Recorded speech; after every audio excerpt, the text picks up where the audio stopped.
Speaker this morning and a wonderful service.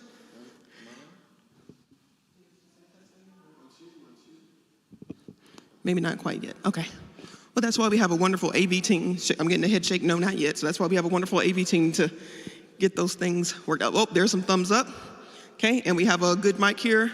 Reverend Pavlovitz. 1, 2, 1, 2. There yes, we go. There we go. Excellent. All right. So welcome everyone, friends of Myers Park Baptist Church and members. This is what we call our talk back. It's just a few minutes after a Sunday morning worship where we can engage and talk with our guest proclaimer and even our own ministers and senior pastor when they preach, so we can kind of engage a little bit deeper, go to the next level, or those kind of burning questions that you have based on something you may have heard. My name is Reverend Tara Gibbs. I'm the Associate Minister of Spiritual Formation here at Myers Park Baptist Church, and I'm so excited that we have the one and the only Reverend John Pavlovitz, author, activist, writer, story listener from what we got this weekend. Thank you for joining us today. Thank you for your dynamic message this morning. And we're going to jump right into your questions. If you're watching online, we invite you to email your questions to talkback@myersparkbaptist.org, and we will do our best to get to your questions there, if not in this time, at a later time. All right? So let's get started. First, let's just start with the nice opening question. What kind of inspired your sermon? What led you to go this direction this morning about the turbulence beyond your own fear of flying, it sounds like? Right. Well, in the work that I do, as I tell people, I'm a collector of stories, and there are themes to what people share with me. There are patterns. And the more I do this work, the more I see the incredible fatigue that people are under, the emotional weight of all that we are experiencing, and the collateral damage of that is that we are in a state of perpetual urgency. And so the message today and a lot of the work I do is about speaking into those places of shaking. And I think we all know truths, or we have elemental truths in our lives, but we forget them. And so part of my job, I think, is to be a reminder of what you all actually believe or what you know. And that's why the line, we often allow what we see to make us forget what we know. I think that's important for us. So I wanted to just step in and be an encouragement today to folks here and online.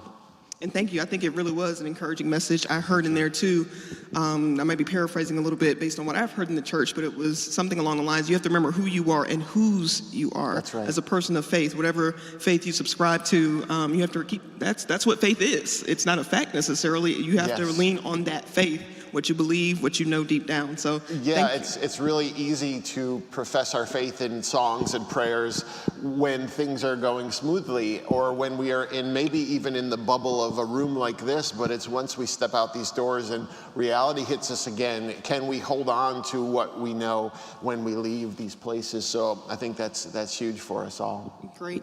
So let's jump right into some questions. And the first one is a little more broad, but Matt Clark has some pilot experience and wants to hear a little bit more about that experience, your experience with turbulence, and kind of how you got, I guess, some of the symbolism out of that illustration. Well, I think for me, I am someone who likes control, and a plane is one of those places where I feel I have very little. And so I'm always thinking about how I respond to the need to control circumstances. And that's for me, that's the heart of the spiritual journey. There are moments that we cannot plan for. There are circumstances that we can't steer our way out of. So what do we do in those? So being on the plane so often, there's always a message in there. Often it's about how to not lose your religion at the airport. It's things like that. But in that particular flight, it was realizing, okay, I can't control what's happening, but I can control my inner weather. And so that just became a theme for me. Meanwhile, I was just simply amazed that you actually understood what the pilot was saying over the intercom. Yeah, that's and I thought that was going to be a connection to hearing the voice of God that sounds very muffly. Ladies and gentlemen, Yeah, it was almost it was a Charlie Brown adult talking, and then I heard chop, and that was all I heard, choppy, and that's all I needed. So tying back to the message, we heard you say something along the lines of privilege being a fear insulator, a buffer and a barrier to much of life's turbulence. Could you just elaborate a little bit more on what you mean when you say privilege can be a fear insulator and a buffer and a barrier to a lot of turbulence in life. Absolutely. We talked a lot about our privilege bundle yesterday, about the assortment of our privilege that we all have. We all have a very different assortment, and it changes the way we experience the world. And so for someone like myself, as a white, cisgender, heterosexual man, I've had to become aware of the ways in which I have had ease or comfort, or I've had adversity that I was shielded from because of that. And so the way that's the reason that's important is because we may be overwhelmed in our circumstances, but it's all relative to what a person who has been historically vulnerable or marginalized, what they're experiencing, because it's not simply, as I said today, the circumstance, but it's the system. And it's also the accumulated trauma, where for many of us, COVID was a new helplessness, but for many people, they had been living in similar helplessness for decades before. So I think it's recognizing how the season that we are in, that it may be new for us, but for many people, that is their default setting. Thank you for that. Sure. And so this next question, you hinted and talked a little bit about, I believe, at the Saturday morning plenary session, but for the benefit of those who may not have heard it, we did record it, so it'll be available online. But this question says, now what do you recommend in particular this church could do to address the drift of the Christian church to that right-wing ideologies and breakage of separation of church and state? So what do you recommend this church can do to address the drift of the Christian church, I assume overall, to the right-wing ideologies and breakage of the separation of church and state? Well, it's a difficult question to answer because I am not from this community. So it would be presumptuous of me to walk in and to give Myers Park Baptist any advice on how to be the church that you already are and are becoming. I'd say in general, it's to do what I know that you're already doing, which is offer people a clear alternative expression of spirituality. Because what I hear in my travels from my readers and followers, they'll say, well, the church is this. And I have to remind them that the church is not that limited, predatory, exclusionary thing that they see so often, that there are alternative spiritual communities. So the more that you or any community can be visible in the world is going to be the way that we're going to do this, because truthfully, there are generations of people who will probably never step foot in a church for an hour on Sunday. So the question becomes, what do we consider a relationship with those people? I was in a staff meeting years ago, and our pastor said, if we shut down today unannounced for good, who would grieve our loss? Who would miss us? And that becomes what I think about in who are the people we're reaching? Does it matter that they're here counted in the pews, but can they still be part of the relationship that we have with them? So we're online right now, and we're reaching people who would not feel comfortable here, but guess what? They're a part of this faith community. So the more the church some churches drift to the right, I think it's about being steadfast in who you are and your identity as a local community. I'm glad you say that. I think that affirms a lot of the messaging we've been trying to build amongst our church too, is that, the ways that we try to count church attendance or participation is just shifting. Yes. And so it's every Sunday, since we've been keeping track and doing online worship services, we always have more people online viewing than we do have inside the sanctuary. Yeah. And that's saying something. So. Well, Ben, and Reverend Ben alluded to it. I have a large number of followers and readers, but that to me has never been a validation of my writing. It's confirmation that there are people out there asking the questions, feeling the prompts, experiencing the tensions, and so they are part of a virtual congregation who are still on this spiritual journey. So they do count, and they are active in the world. So it's about us doing as much as we can to keep that relationship going as a local church. That's right. Yeah. Love that. So this question basically says that at a point in your sermon, and I know I heard it this weekend, you talked a lot about a very limited theology, that more restrictive theology that a lot of Christians are putting on God, which doesn't really carry with us in the tougher times of life. And here in Myers Park, I believe we do have a good number of people who are doing, the term now is deconstructing their faith and theology. So the question here is asking, but how do they rebuild that substitute? Because if you deconstruct, you have just pieces scattered around, but how do you build something else out of those pieces? Yeah, I tell people, for me, it hasn't been deconstruction, it's been demolition. You know, it's like it hasn't been pretty or easy, and it was a slow erosion. And what I had to realize, I think people need to have patience with themselves, because if you spent 3 or 4 or 5 decades with a theology that you're now unlearning, it's not just going to happen in a couple of months or a year that you're going to recover a working spirituality again. And so what I ask people to do is to breathe in that process and realize that there is no deadline for them to figure this out. And really it's about saying, what do I still believe to be true today about the character of God, about the goodness of humanity, about my agency in the world? And that becomes our working theology, and it's never going to look like anyone else's. That's the heart of what I've been trying to share this weekend, that you know, Tara, my faith expression is going to be completely unique. It's unprecedented. We're going to have our commonalities, but I would say embrace the originality of your spirituality as you move forward.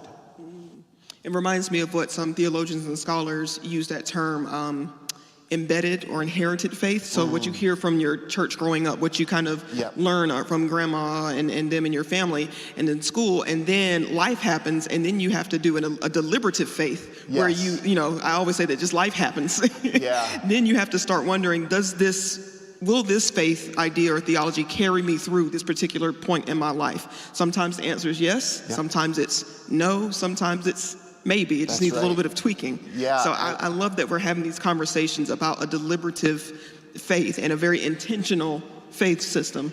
I heard it once described as, for a while you're piggybacking on your parents, and then if someday they get down and you're big enough that you're going to move on your own. And once you do that, often there is some grieving that you have to do over the old story.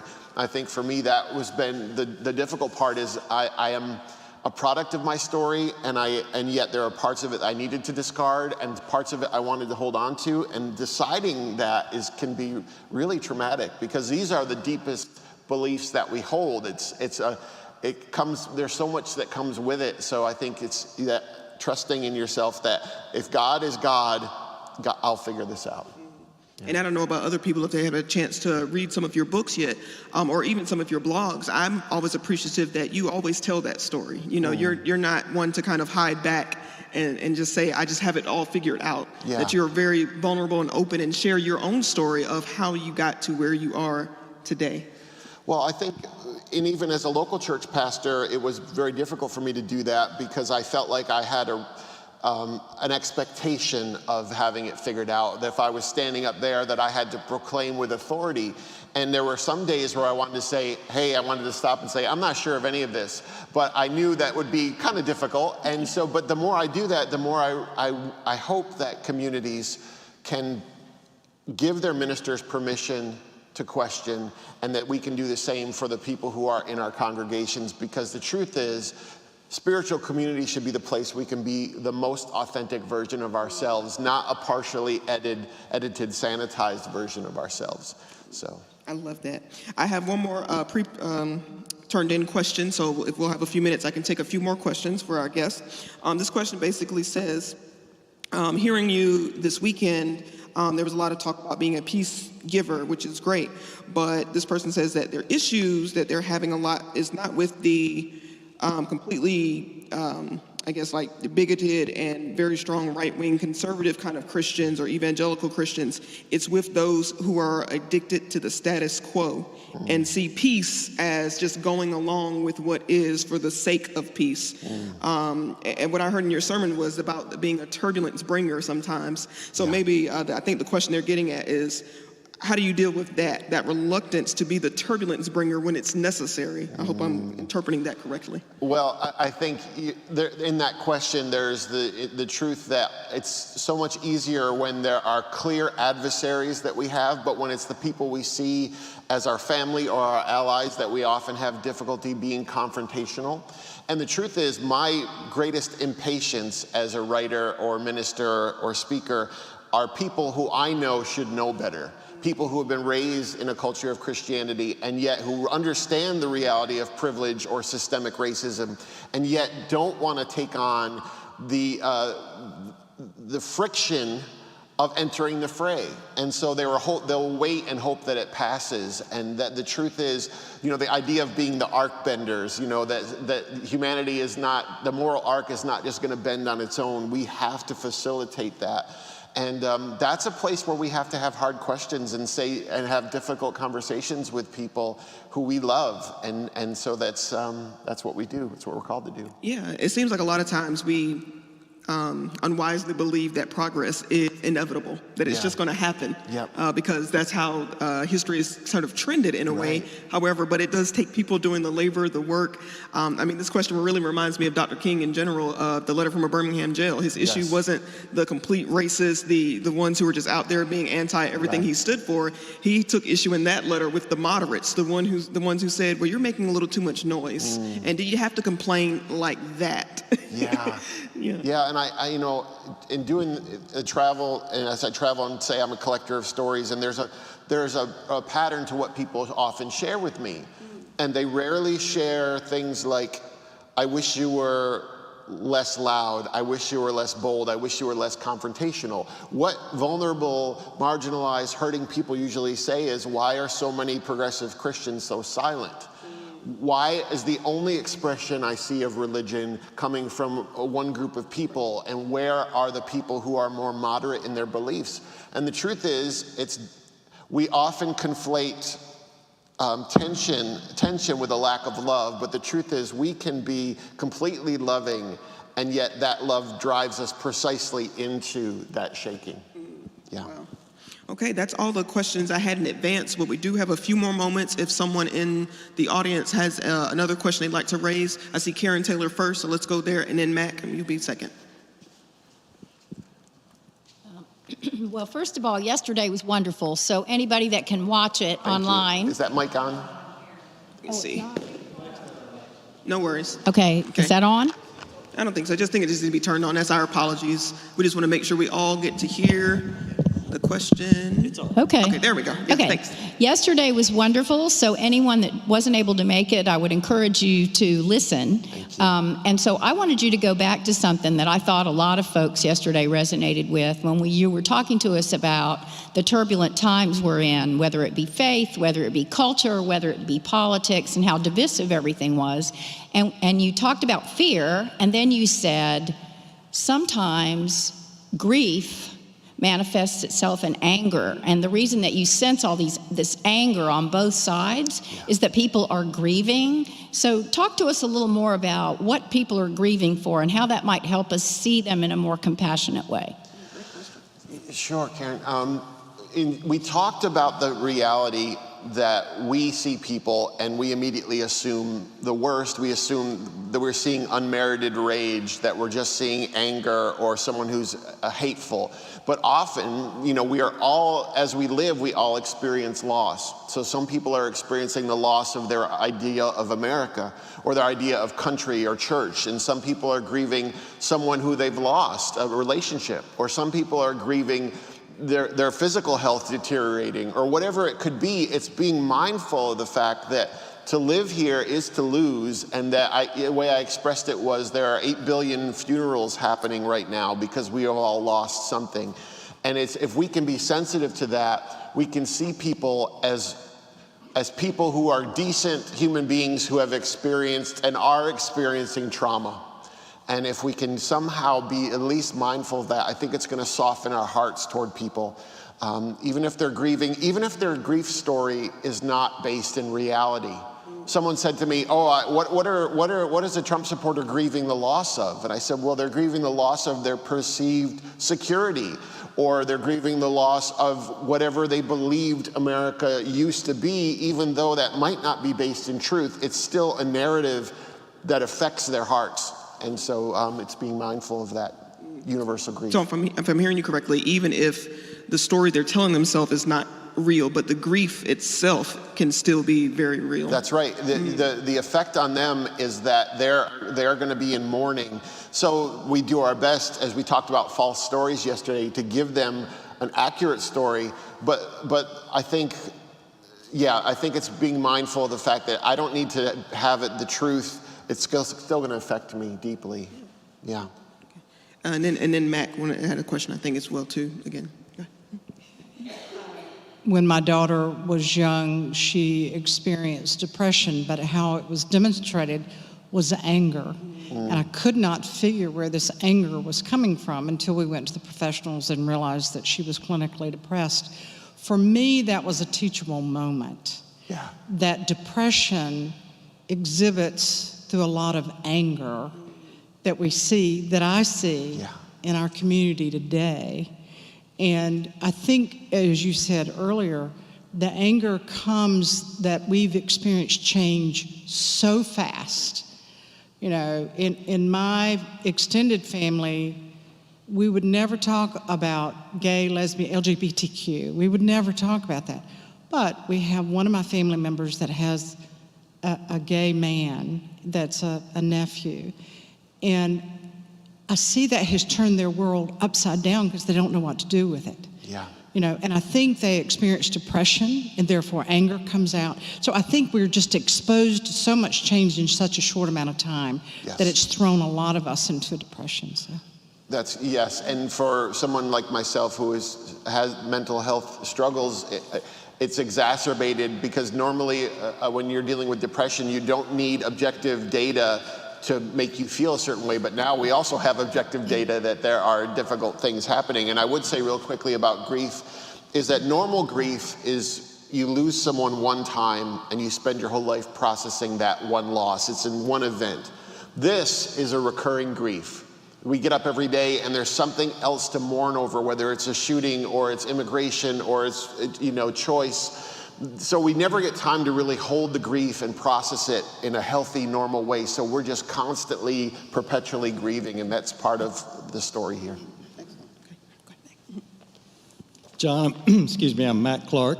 Nice to meet you. Retired private pilot. And I want to speak to your sermon from a pilot's perspective and also ask you a question about maybe adding one more point. I flew instrument rated, which means I fly in clouds. And when you fly in clouds, you have to rely on your instruments. And one of the instruments I had on the plane was something called a storm scope. It would show me where the storms were. Not just rain, but where the thunderstorms were. So, anytime you fly in turbulence, if you're in the control, you know, hey, I can handle this because I've had education. With education and control, I'm okay. One time I was flying with another pilot. I was in the right seat. He was in the left seat in control. We hit some turbulence and we turned sideways, and I got concerned. And I knew, I had education. I knew what was going on, but I was not in control. So those two are very, very important. Yes. Here's the third point that I think I'm wondering about. As we're flying, I'm looking at the storm scope. I'm talking to air traffic control. He's talking to other pilots about the experience of what's ahead of me. And sometimes the advice is, and the decision is, I'm not going to deal with this turbulence right here. I'm going to go around it. So would it be appropriate in that sermon to also talk about, well, maybe you just don't want to go there. There's some places I need to stay away from, I need to avoid.